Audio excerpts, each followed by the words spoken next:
की आवाज से शेर रिश्ता था। जब भी संगीत से जुड़ी कोई बात सामने आती है, मन को सुकून दे जाती है। आपने आधुनिक दौर में मनोरंजन के लिए कई वाद्य यंत्रों को देखा ही होगा, लेकिन क्या आपने कभी सोचा है पुराने जमाने में संगीत के लिए किन वाद्य यंत्रों का उपयोग होता था? हम आपको आज कुछ ऐसे ही वाद्य यंत्र जो विलुप्त हो चुके हैं और जिनका उपयोग संगीत के साथ शिकार के लिए राजा महाराजा किया करते थे, उनसे रूबरू कराने जा रहे हैं। तो आइए आपको सीधा ले चलते हैं सूरजपुर, जहां आज भी ऐसे वाद्य यंत्र मौजूद है जो संस्कृति से विलुप्त हो चुके हैं। इन वाद्य यंत्रों से निकलने वाली ध्वनि से शेर, बाघ और जंगली जानवरों के शिकार के साथ अद्भुत उपयोगिता के बारे में जानकर आप भी हैरान रह जाएंगे। संगीत कैसा भी मौसम हो या फिर कैसा भी आलम, मन को सुकून ही देता है। मन के किसी भाव को व्यक्त करने का सबसे बेहतर माध्यम है संगीत, और जब बात संगीत की हो तो वाद्य यंत्र संगीत की कल्पना बेमानी है। संगीत कोई आज ही नहीं बल्कि मनुष्य की सभ्यता की शुरुआत से साथ साथ चला आ रहा है। बस फर्क इतना है, तब सुर और ताल की जानकारी नहीं थी और ना थे संगीत के इतने साधन, लेकिन वाद्य यंत्र किसी न किसी रूप में इंसान के लिए हमेशा साथी बने। समय के साथ वाद्य यंत्रों का विकास होता गया और छूट गए बहुत ही पीछे वो पुराने वाद्य यंत्र जो समाज में कुछ खास स्थान रखते थे। ऐसे ही कुछ वाद्य यंत्रों से आज हम आपको परिचय करा रहे हैं। तस्वीरों में दिख रहे यह यंत्र कोई घरेलू उपकरण नहीं है, बल्कि यह सरगुजा सूरजपुर के सदियों पुरानी संस्कृति की पहचान है। यह विरासत है 19वीं सदी की, जब सरगुजा के इलाके वनों से घिरा हुआ करते थे और रियासत काल में उनकी प्रजा वनवासी आदिवासी किसान हुआ करते थे। ऐसे में यहाँ के रहवासियों का वाद्य यंत्र घरेलू सामानों से तैयार किया जाता था, जिसके उपयोग के बारे में सुनकर आप भी चौंक जाएंगे। जहाँ तस्वीरों में नजर आ रहा यह वाद्य यंत्र से ही शेर, बाघ जैसे जंगली खूंखार जानवरों से वनवासी किसान अपनी और फसलों की सुरक्षा किया करते थे। इतना ही नहीं, इन्हीं वाद्य यंत्रों के सहारे राजा महाराजा अखेट के दौरान जंगली जानवरों को रिझाकर पास बुलाते और शिकार किया करते थे।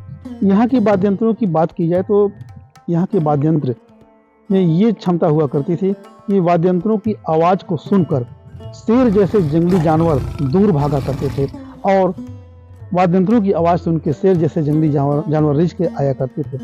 आवश्यकता की मांग थी। उस समय सरगुजा पूरा घनाघोर जंगली क्षेत्र था। लोग अपनी बचाव और अपनी खेती के बचाव के लिए कोई हथियार नहीं रखते थे, वाद्य यंत्र ही उनका महत्वपूर्ण हथियार हुआ करता था। उस समय वो लोग ऐसा बाजा बनाए जिसका नाम था शिकारी बाजा। शिकारी बाजा को बना करके लोग शेर को अपने करीब बुलाते थे, क्योंकि रियासत काल में राजाओं का राज था। राजा शिकार के शौकीन हुआ करते थे और वो शेर को ग्रामीण बुलाते थे और राजा शिकार करते थे। अपनी बचाव के लिए क्या करते थे लोग, बचाव भी जरूरी है वहाँ पे, तो एक बाजा वो बनाए थे जिसका नाम था घुमरा बाजा। अब घुमरा बाजा ये केवट जाति का एक पारंपरिक वाद्य यंत्र है। इस बाजे की आवाज से सभी जानवर, यहाँ तक कि शेर भी भागता था दूर, कारण कि उस बाजे की आवाज शेर की दहाड़ जैसे हुआ करती थी, इसलिए इसको दूर सुन के भागते थे। ये वाद्य यंत्र हमारे दादा परदादा लोगों का जमाने का था, 150 से 200 साल पुराना। ये वाद्य यंत्र से हम लोगों का खेती बाड़ी का रख रखाव के लिए, जानवर को भगाने के लिए काम आता था और जानवर को रिझाने के लिए भी काम आते थे, ऐसे हमारे पूर्वज लोग बताते थे। ये वाद्य यंत्र के बारे में एक बार आए अजय चतुर्वेदी जी 1989 में, उस समय मेरा परदादा जी जीवित थे।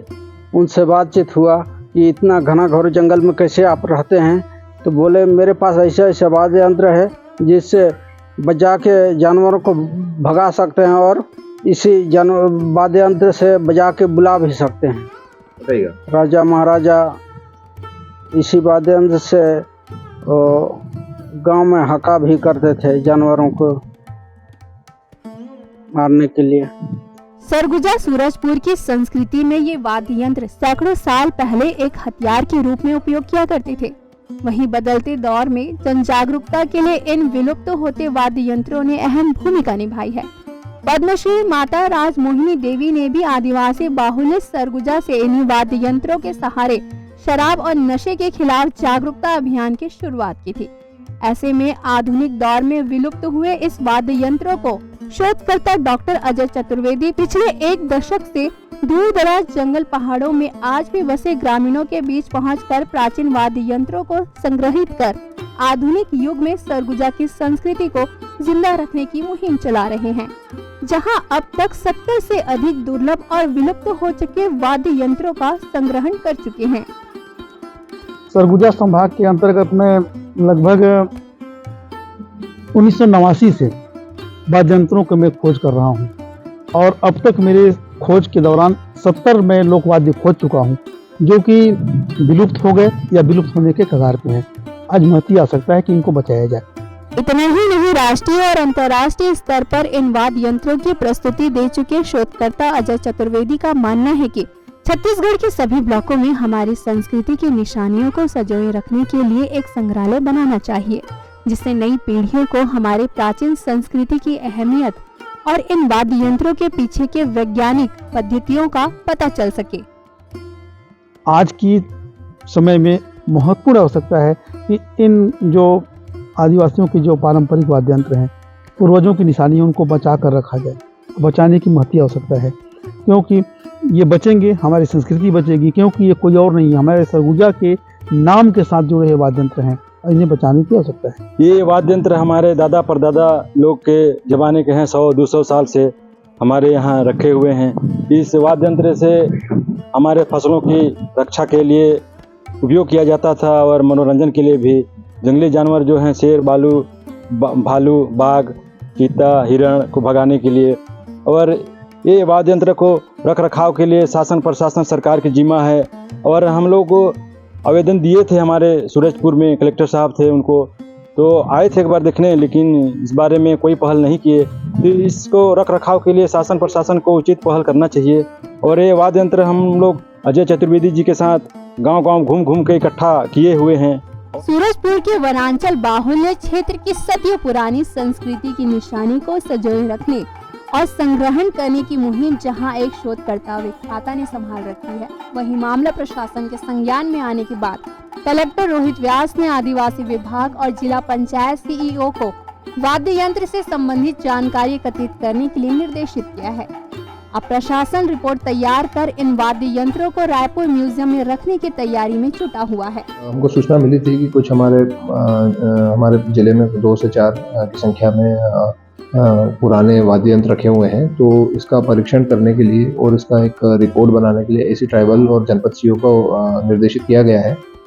इसका एक बैकग्राउंड स्टोरी भी हम लोग बना रहे हैं पूरा, कि वाद्य यंत्र कौन सी लकड़ी के बने हैं, किस पर्पस के लिए यूज़ किए जाते थे, क्या स्टोरी है उनके पीछे।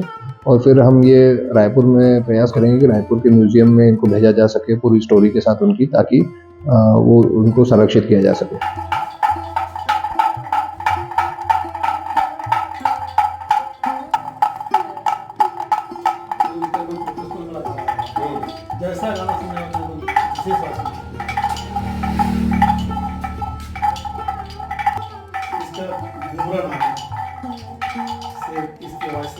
बहरहाल ये 19वीं सदी के वाद्य यंत्र अब तक प्रशासनिक अनदेखी के कारण जहां संरक्षित आज भी नहीं हो सके, वहीं अब यह देखने वाली बात होगी कि प्रशासन के संज्ञान में लेने के बाद इन वाद्य यंत्रों को कब तक संरक्षित किया जा सकेगा, ताकि आने वाली पीढ़ी इन वाद्य यंत्रों की जानकारी से अछूता ना रह सके।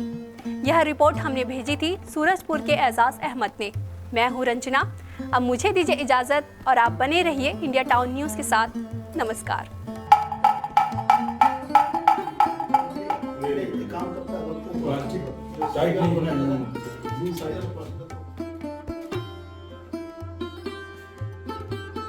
शिकारी बाजा है, झुमका बाजा है, इसकी आवाज़ से शेर रिश्ता था और सरगुजा जिले में इस वाद्य को बजा करके शेर को रिहाया करते थे, हाकत चले जाया करते थे।